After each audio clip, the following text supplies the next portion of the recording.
4 લોકોની ધરપકડ થઈ છે। 15 નંગ નકલી ઘીના પાઉચ જપ્ત કરીને કાર્યવાહી હાથ ધરાઈ છે।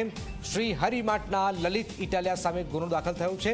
પ્રતિક ઠક્કર સામે કોપી ટ્રેડમાર્ક એક્ટનો પણ ગુનો દાખલ થયો છે। સુમુલ ડેરી નામે વેચાણ કરતા હતા નકલીના સોદાગાર। ચેતન જોડાય। ચેતન, આ કોણ છે? આ લોકો કઈ રીતે નકલી ઘી વેચતા હતા, શું વિગતો? જી બિલકુલ થી સુરત શહેરની જો વાત કરીએ તો અવારનવાર ડુપ્લિકેટ ઘી પકડાવાનો જે મામલો છે તે સામે આવતો છે।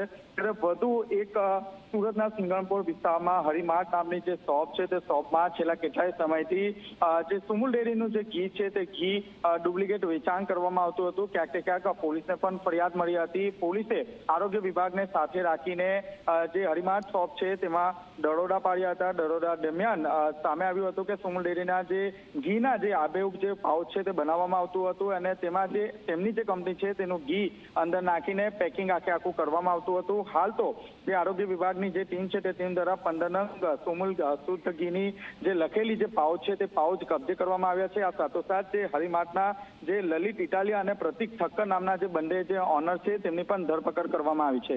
બિલકુલ, આભાર ચેતન। તો નકલી ઘી હાલમાં પકડાયું છે।